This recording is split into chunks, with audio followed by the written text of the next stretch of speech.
Beyond ಬೌಂಡರೀಸ್ನ ಮತ್ತೊಂದು ವಿಡಿಯೋಗೆ ಸ್ವಾಗತ. ಈ ವಿಡಿಯೋದಲ್ಲಿ ತುರ್ತು ಪರಿಸ್ಥಿತಿಯಲ್ಲಿ ಉದಯಿಸಿದ ನಾಯಕರ ಬಗ್ಗೆ ತಿಳಿಸ್ತೀನಿ. ನೂರಾರು ವರ್ಷಗಳ ಬ್ರಿಟಿಷರ ಆಳ್ವಿಕೆ ನಂತರ ಭಾರತಕ್ಕೆ ಸ್ವಾತಂತ್ರ್ಯ ಸಿಕ್ಕಿತ್ತು.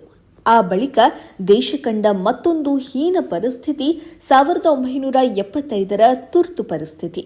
ಸದ್ಯ ಆ ತುರ್ತು ಪರಿಸ್ಥಿತಿ ಜಾರಿಯಾಗಿ 50 ವರ್ಷಗಳು ಕಳೆದಿವೆ.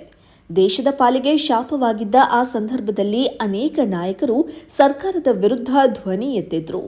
ಆ ಬಳಿಕ ದೇಶದ ದೊಡ್ಡ ನಾಯಕರಾಗಿ ಹೊರಹೊಮ್ಮಿದ್ರು. ಜಯಪ್ರಕಾಶ್ ನಾರಾಯಣ್ ಲೋಕನಾಯಕ್ ಎಂಬ ಹೆಸರಿನಿಂದಲೇ ಖ್ಯಾತಿ ಪಡೆದ ಜೆಪಿ ತುರ್ತು ಪರಿಸ್ಥಿತಿ ವೇಳೆ ಅತಿ ದೊಡ್ಡ ಜನಾಂದೋಲನವನ್ನ ರೂಪಿಸಿದ ಹೆಗ್ಗಳಿಕೆಗೆ ಪಾತ್ರರಾದವರು. ಸಂಪೂರ್ಣ ಕ್ರಾಂತಿ ಚಳವಳಿ ಮೂಲಕ ಪ್ರಜಾಪ್ರಭುತ್ವ ಮತ್ತು ಸಾಮಾಜಿಕ ನ್ಯಾಯ ಸ್ಥಾಪನೆಯನ್ನ ಪ್ರತಿಪಾದಿಸಿದ್ರು. ಮೊರಾರ್ಜಿ ದೇಸಾಯಿ ಪ್ರತಿಪಕ್ಷ ನಾಯಕರಾಗಿ ಮೊರಾರ್ಜಿ ದೇಸಾಯಿ ತುರ್ತು ಪರಿಸ್ಥಿತಿ ವೇಳೆ ಇಂದಿರಾ ಗಾಂಧಿ ಸರ್ಕಾರವನ್ನ ತೀವ್ರವಾಗಿ ಖಂಡಿಸಿದ್ರು. ಲೋಕ ಸಂಘರ್ಷ ಸಮಿತಿಯ ನೇತೃತ್ವ ವಹಿಸಿ ಸರ್ಕಾರದ ನೀತಿ ವಿರುದ್ಧ ಜನರನ್ನ ಸಂಘಟಿಸಿದ್ರು.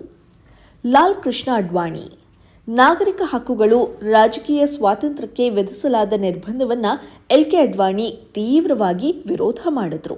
ಭಾರತೀಯ ಜನಸಂಘದ ಪ್ರಮುಖ ನಾಯಕರಲ್ಲಿ ಒಬ್ಬರಾಗಿದ್ದ ಅಡ್ವಾಣಿ ಹಲವು ನಾಯಕರ ಜೊತೆ ಜೈಲುವಾಸ ಅನುಭವಿಸಿದ್ದಾರೆ. ಜಾರ್ಜ್ ಫರ್ನಾಂಡಿಸ್ ಮಂಗಳೂರಿನವರಾದ ಜಾರ್ಜ್ ಫರ್ನಾಂಡಿಸ್ ಬಿಹಾರದಲ್ಲಿ ರಾಜಕೀಯವಾಗಿ ನೆಲೆಯೂರಿದವರು.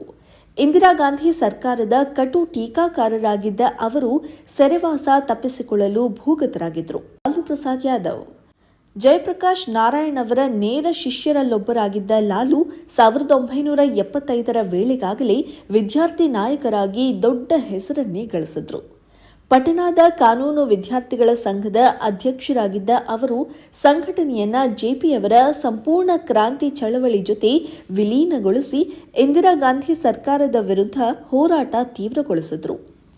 ಮುಲಾಯಂ ಸಿಂಗ್ ಯಾದವ್ ಸರ್ಕಾರದ ವಿರುದ್ಧ ದನಿ ಎತ್ತಿದ ಅನೇಕ ನಾಯಕರಂತೆ ಮೀಸಾ ಕಾಯ್ದೆ ಅಂದರೆ ನಿರ್ವಹಣೆ ಮತ್ತು ಆಂತರಿಕ ಭದ್ರತಾ ಕಾಯ್ದೆಯಡಿ ಜೈಲು ಸೇರಿದ ಮುಲಾಯಂ ಅವರು 19 ತಿಂಗಳು ಸೆರೆವಾಸದಲ್ಲಿದ್ದರು.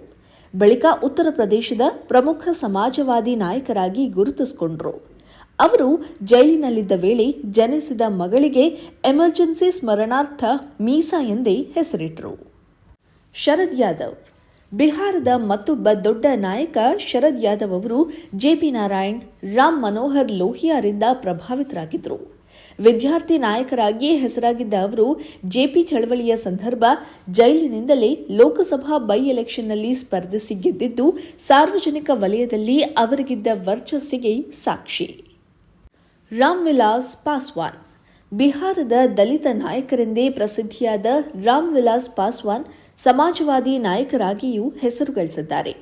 ಸರ್ಕಾರದ ಭ್ರಷ್ಟಾಚಾರ ವಿರುದ್ಧ ಪ್ರತಿಭಟನೆಗಳಲ್ಲಿ ಅವರು ತೊಡಗಿಕೊಂಡಿದ್ದರು. ಸುಮಾರು 21 ತಿಂಗಳು ಜೈಲಿನಲ್ಲಿದ್ದ ಅವರು ಆಗಲೇ ಅಪಾರ ಬೆಂಬಲಿಗರನ್ನ ಗಳಿಸಿದ್ರು. ಇವರು ತುರ್ತು ಪರಿಸ್ಥಿತಿಯಲ್ಲಿ ನಾಯಕರಾಗಿ ಬೆಳೆದು ಬಂದವರು.